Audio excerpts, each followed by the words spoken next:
Welcome to our podcast. I'm Jeff Pelletier. The purpose of our podcast is a simple question. Why is Israel important? Over the next many episodes, my partner Neil Johnson and I will seek to answer this question. There are just barely over 14 million descendants of Abraham, Isaac, and Jacob in the world today, and about 5.5 million of them live in Israel. The rest are scattered across and among the nations. For the sake of our podcast, Israel is both a country and a people. Welcome back, folks. This is Israel. Why is the Middle East important? And Neil and I are here today to continue our discussion that we started last episode and the episode before that. 2 episodes ago, we talked a little bit about the New World Order, and then we had a single show about nothing new under the sun. And these 2 topics are quite related. And today what we're going to do is we're going to talk about the New World Order, and we're going to get deeper into that so we understand. So nothing new under the sun is related directly to the fact of this idea of a New World Order. The reason New World Order is important is because of end times and the Jewish calendar and how things are wrapping up. And so the New World Order is a very important idea, but it's not a new idea. So there's nothing new under the sun, right, Neil? Right, that's exactly right. Yeah, nothing new under the sun. So New World Order, there's been many New World Orders, and talk about some of them, Neil. What have some of the New World Orders been over the course of time? Right. Well, I think that what we could call the very first New World Order is somewhat hinted at. It doesn't go into great detail, but in Genesis we know there was a Tower of Babel by a king who's very peripherally noted in Genesis, but quite talked about in other writings, and his name was Nimrod, and he was a New World Order, meaning against God. That's what you always have to put in place when you say a New World Order. It's an order in place of God. It is a man's order. Substitute. A substitute, if you like. Right. Another God. Right, that's exactly right. And it's man. We have an ultimate one coming at the very, very end of an order that we aren't going to talk about today. We'll allude to it probably today. Right. It sounds funny because we'll call that the actual end time final New World Order, but nothing is new. So how do you harmonize that? Yeah, well, exactly. It depends on what the word new is. It's sort of as we said before, the Bill Clinton thing. What is the meaning of is. For those of us who understand or are familiar with President Clinton's impeachment trial.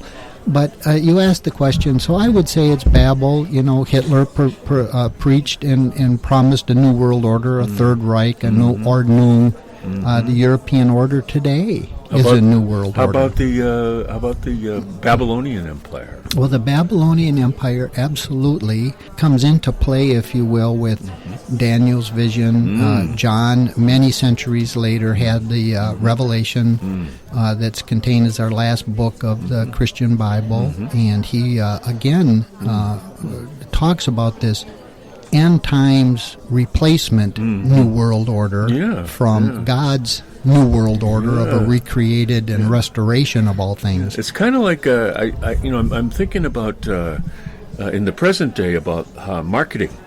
Sure. New and improved. Right. The product is new and improved. The old one was terrible. Yeah. Right. This one's improved. Yeah.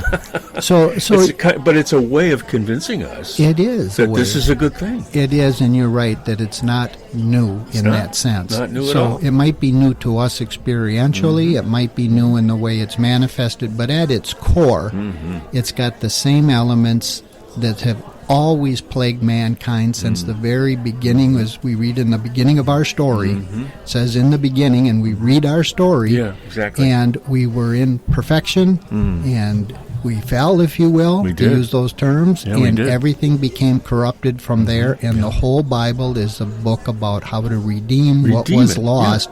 And the enemy, that repeats over and over, and thus our whole point of there is nothing new. In other words, you'll always see vestiges of, like your example of a marketing campaign, the new and improved. Well, if it's dish soap, it's still dish soap. If it's whatever, you see vestiges of that product. Yeah. And that's what we see when we talk about these new world orders. New world order, yeah. Right. Well, they have to call it something. Right. They have to make it sound good. Right. They have to make us want it. Right. Because it's a counterfeit. Right. Right? So they have to do all of this. Sure. And the problem is that we're gullible towards it.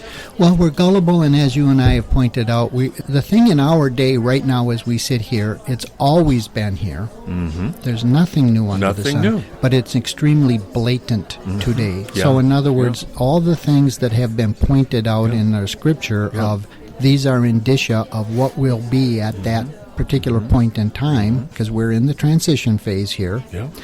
Is in play right now, and they are blatant. So we have a number of blatant things that are happening. But again, Daniel wrote completely about these empires and what it would be like. Jesus explained what it would be like, what would presage his coming. And John himself had a vision in Revelation. And all these things together speak of this new world order that's coming yet, that's not new, but it's called new, and it makes sense. That's the thing that well, that's Christians it, right? need. It makes sense. It's usually against something that's wrong that they want to fix. Right. Right. Or it could be a retribution against something bad that they call good. Right. So what just came to my mind was when Hitler finally took over, the Reichstag was burned. Right. And he blamed his opposers for that. Right. And he got elected in. And we see that in our day with our present administrations blaming the opposition for everything. We see the Jews throughout history being blamed for this and that, the plagues and every conceivable thing. So nothing has changed. Nothing new. You're able to see that Solomon, who said, "There's nothing new under the sun." If you think it's new, you've simply forgotten what once was. But if you look at it, you'll see the types and pictures and connections that it's the same old. Because, Jeff, if you and I discussed there's nothing new under the sun in this dimension, at least, that we're constrained by, our adversary also is in this dimension, and he doesn't change. So therefore, no, he does not. Therefore, we can see these new world orders, our old world orders. It's the same old, but it comes with a price that sounds very good. And our final one that we read about in Revelation, this final empire, or as more specifically laid out by Daniel, because Revelation just basically, John's vision was just a repeat of Daniel.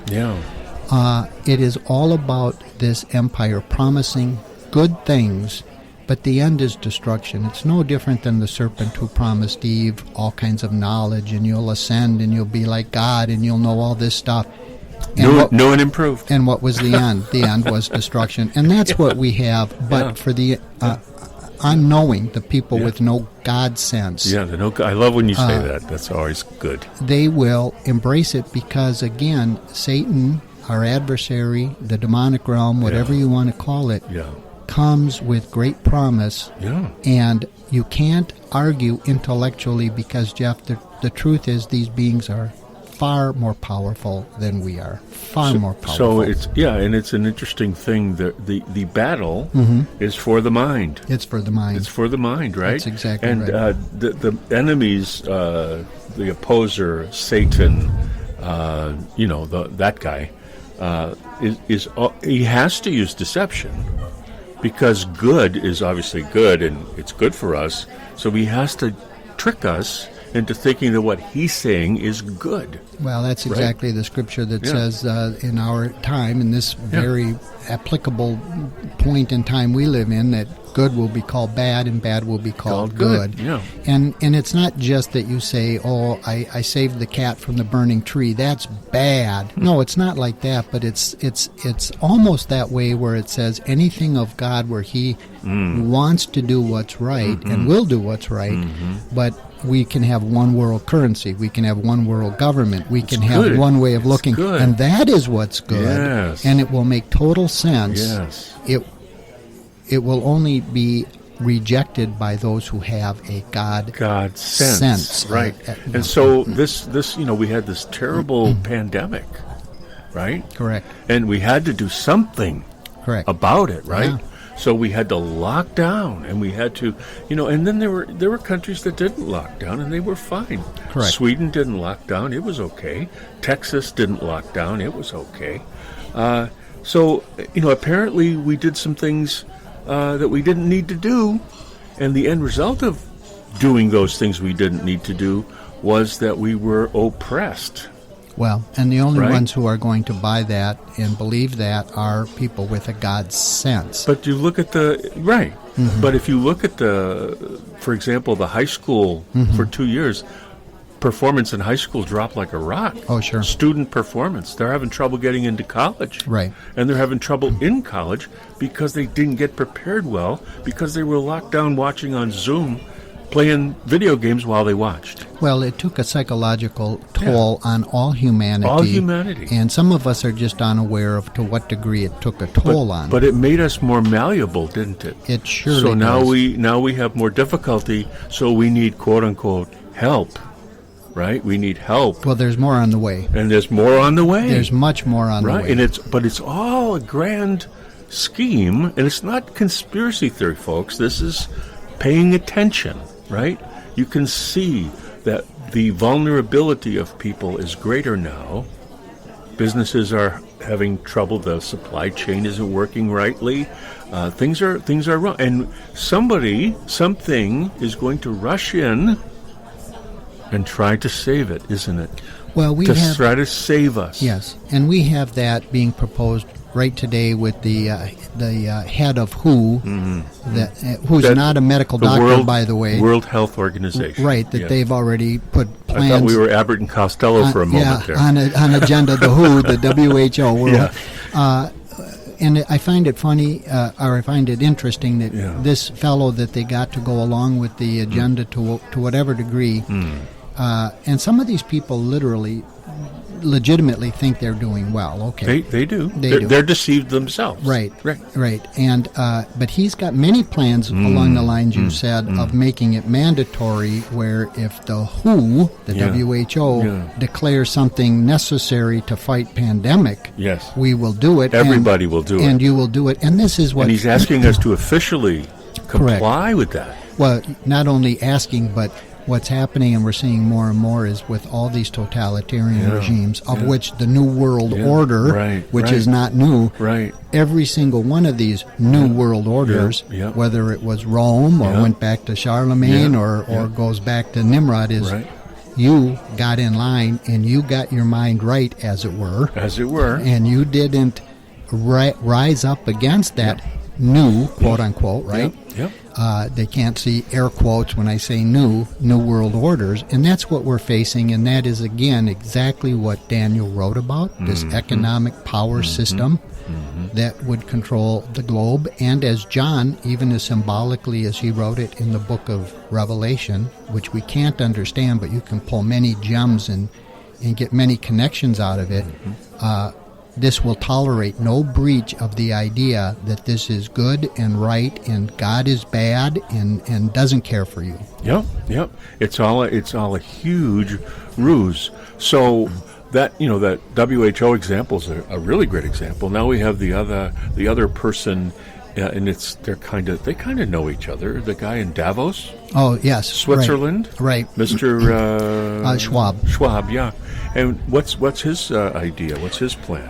Well, again, in Davos, what's happening now is they have a plan called the Great Reset. Great The Great Reset. And it's funny because I pointed out to you, as somebody else has pointed out to me, that I read that Re and Set were two gods, ancient gods. Huh. Re and Set. Seth or Seti or Re or Ra, pronounced different ways, but I found it just interesting that in the word reset, which they call the Great Reset, again, just interesting correlation that there's nothing new under the sun. Nothing and they new. want these old gods back in the replacement of the one and true God, the one that we believe in, that will ultimately bring the correct world order back to what once was. Yes.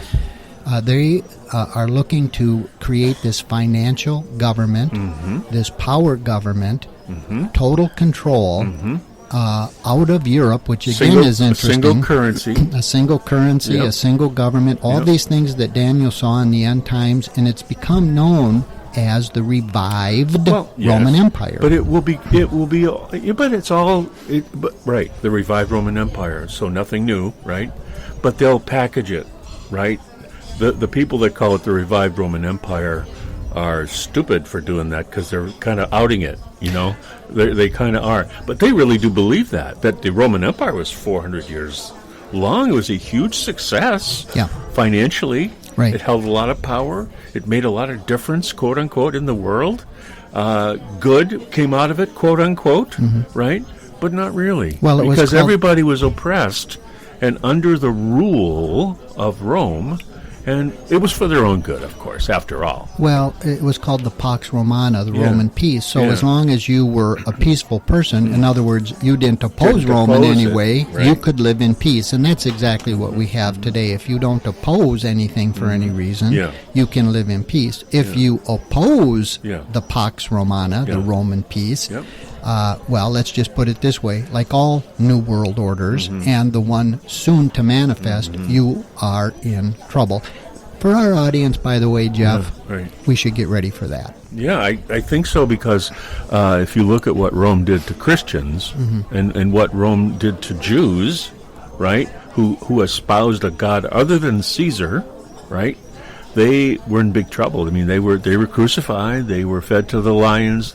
Nero dipped them in oil and hung them on the lamppost so they could light the streets. Well, I mean, for it was sure. it was pretty bad. Or any malcontents. It Yeah, just happens yeah. that Christians had a different whole outlook. Yeah. But anybody who opposed the authority, and there will be those in our day for whatever reason, political opponents or otherwise, will countries, there's going to be a lot of chaos coming. But certainly and definitively Christians. Yeah, and I think of the persecution of the Jews under Hitler. Right. Hitler had deification in his head. I mean, he this supreme leader, he was called, right? Der Führer, the supreme leader, and he thought of himself as that. He got the Lutherans right away. They jumped on board, most of them, right? Some of them didn't, right? And they died for it, but most of them just went along. And the Jews, he hated the fact that they were thinking of worshiping, pursuing a whole nother life and God that wasn't him. It wasn't him. German. Right. And he didn't tolerate it, and he persecuted them. Right, and that's what we see in is all of these promises of new world orders to come. yeah. And certainly in this last one, in our day, it's Yeah. going to be the same. And Yeah. as an aside, again, don't you find it just extremely interesting that for no logical reason whatsoever, Yeah. always the Jews Yeah. are involved. Always. Always. It's always. It's amazing. It's a coincidence. It's always there. And even if it's Christians who deny the Jews, it's still about denying the Jews. denying the Jews. Right. It's Yeah. not like, what are you talking about? Yeah. It's, no, they're not important. We are. But they're still front and center. They're still there. So Yeah. that's what we have today, and that's what we'll have in all of these promised New World Orders. I think we started this because of which there are many and There have were been many. many, and we're about to see the culmination of the final. Exactly, and they just keep coming. And the point I wanted to make is we talk about how God, the God, repeats himself in Scripture. It's about redemption. Moses was a type of redeemer. Abraham was a type of redeemer. Noah was a type of redeemer. It's God has this plan, and he keeps revealing it in different ways and restating it in different ways, but so does his enemy. Yeah, because nothing changes. Correct. They're the same. He keeps trying another way, a new way, another nation, and he keeps trying. So I think when you and I talked earlier, perhaps yesterday, I said, Jeff, if I show up in the room but I have big clown feet on and a clown nose and a mustache, Yes. and I say, hi, Jeff, I'm Bob, you're going to say, you're not fooling me. That's right. I know who you are. I know who you are. And that's how all these New World Orders at the core come. They come maybe with new clown feet, Yeah. maybe with the new clown nose, Yeah. maybe with the glasses and the mustache on. But at its core, Underneath, there's nothing new under the sun. Yeah. Right. It's so, folks, we keep repeating this.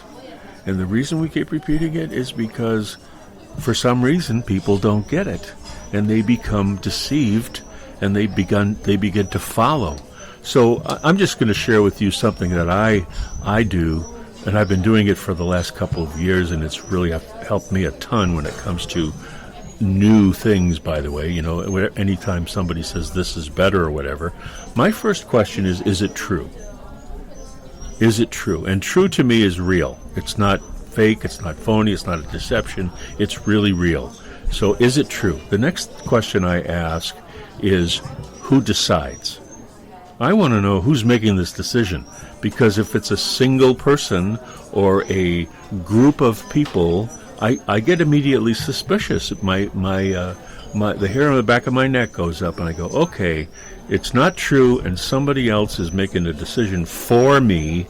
I want to make my own decision. So I'm just sharing this with you guys because we have to have a way to smell it, to see it. And my God sense is triggered by the truth, and it's triggered by who's making the decision.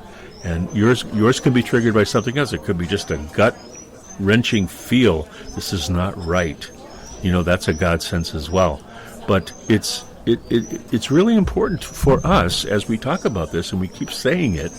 We're saying it because people will be deceived, and they will fall away because they will be deceived.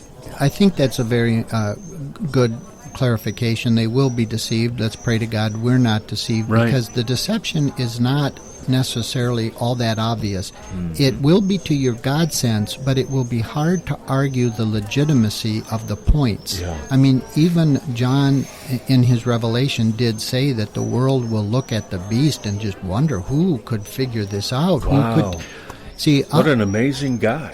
an amazing guy, and Yeah. how does he have all of these solutions? You have to remember, Jeff, just like this pandemic, all of these previous New World Orders, so all of the old New World Orders, they all had one thing in common.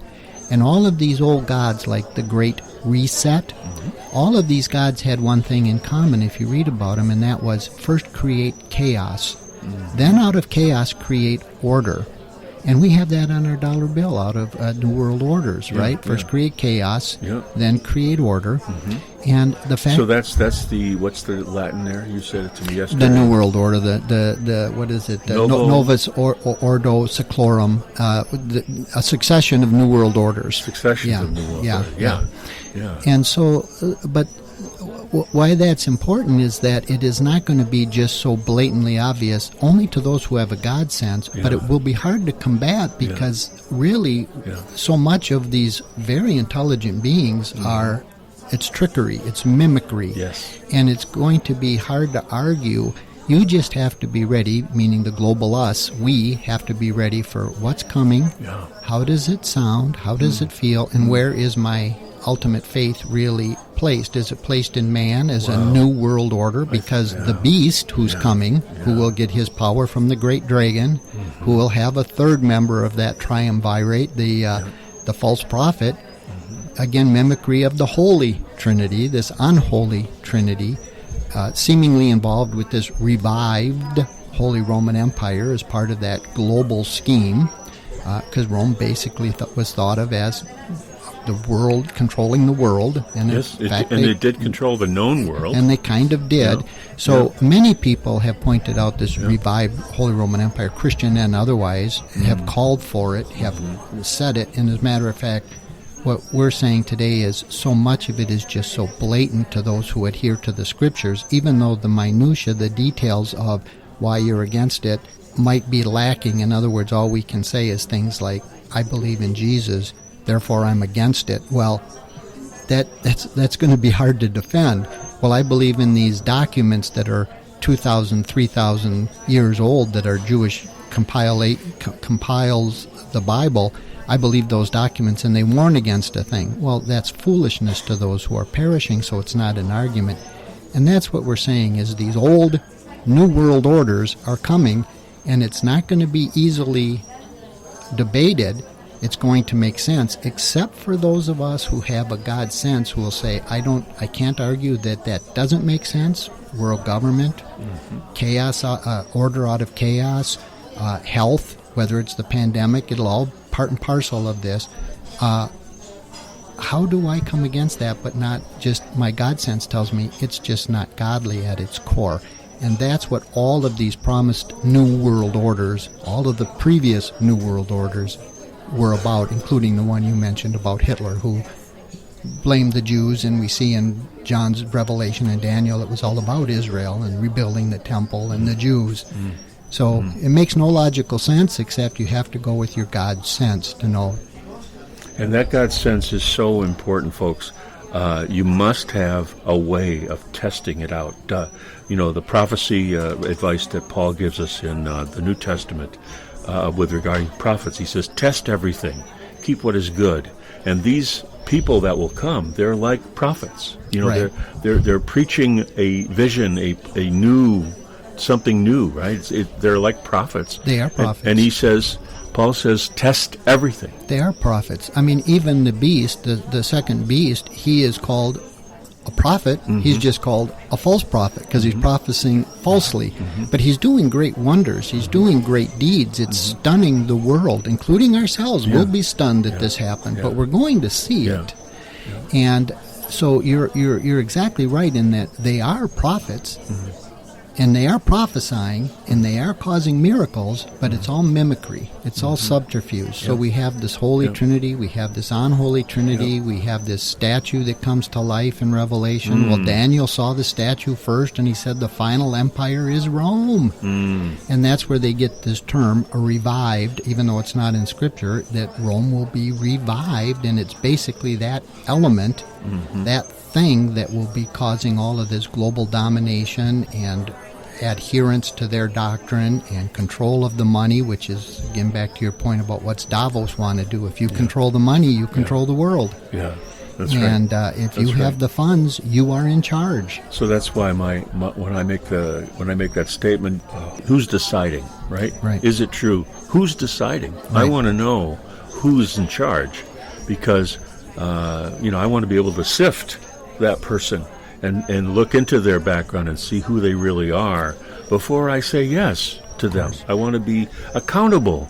I want them to be accountable to me. And people that are not willing to do that, I'm very suspect of. I'm very suspect of that. Well, of course, and that's because a God sense kicks in. And I wish I could repeat it in the Latin. I do know it, but you might like this phrase just because we use the Novus Ordo Seclorum as best we could say it, or I could say it. The Latin phrase, it says, who's watching the watchers, or who's guarding the guards. It's a very well-known quip, and I just forget the Latin right now on the top of my head, but that's exactly to your point is, I'm nervous, and it's the Latin phrase, who's guarding the guards, who's watching the watchers. And what is the real motive here? Why are we? Where does this lead? That's all about, is it true? And they say somebody says something is for my good. My question is that true? Right. Is that really true here? Is it really for my good? And I'll look into research and I'll study it, or we have the means now with internet and so forth, even though that's possible for that to be managed, as it were, and we know that.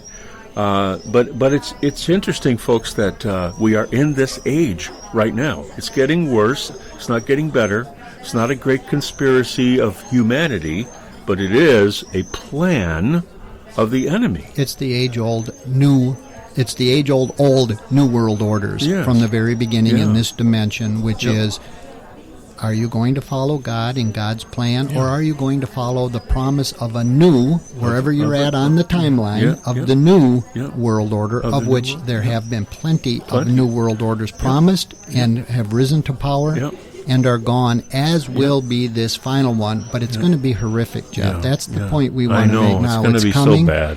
and a great many things are coming, and a great deceptive spirit will be over the world, and so much of it to our finite human minds that have been diminished in this dimension will be easily susceptible to the promises and the arguments and the manifestations of supernatural construct that will happen right before our very eyes, that just to say, I'm going to adhere to the documents is going to be difficult. Sure, we can do it when we're well-fed, safe, and warm in our homes on any given Sunday, let's say, after a particularly good sermon, but not so much when it's going to really rubber meets the road. It's cold, you're hungry, you're starved, and or your family is at risk, and you're going to say, I don't get it.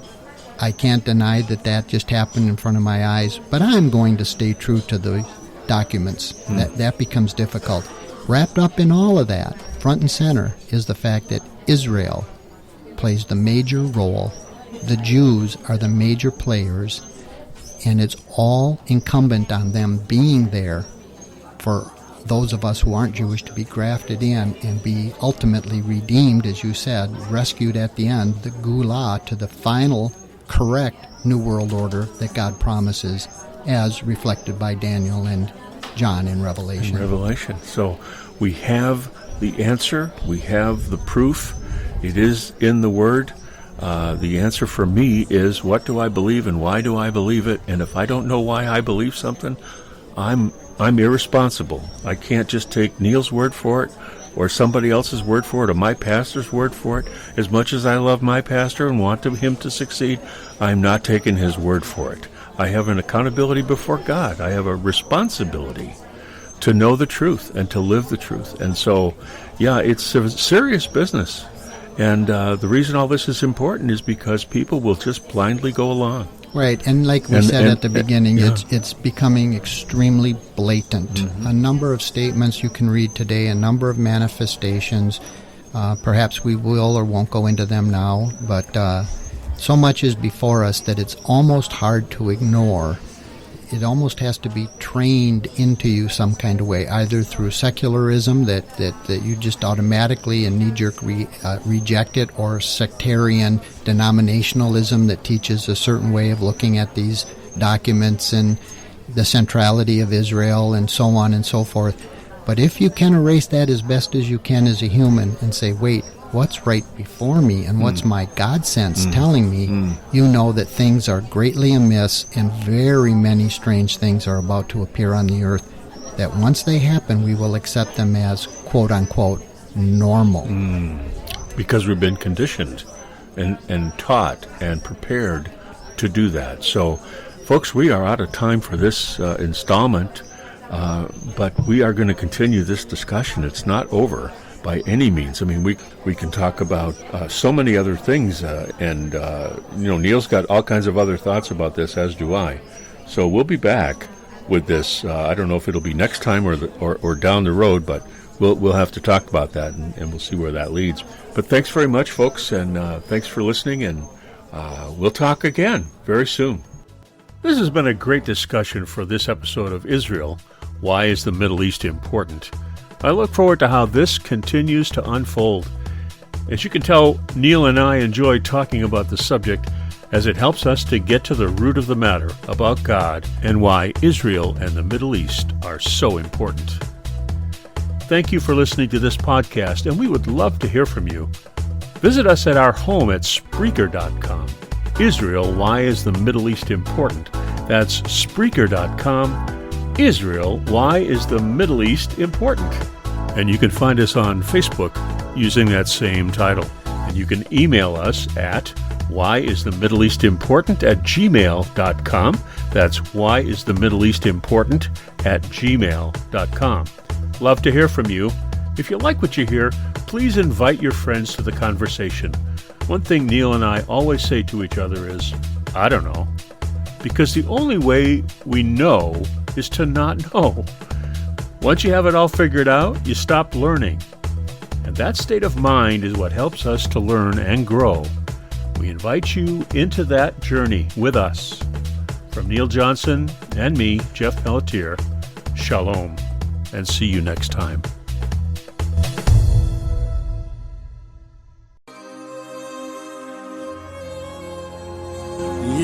דרכך אדוני וישמרך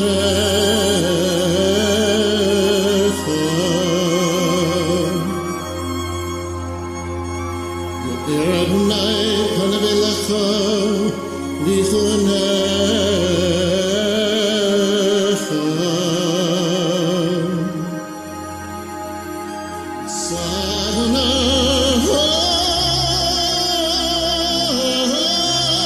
פניו אליך וישם לך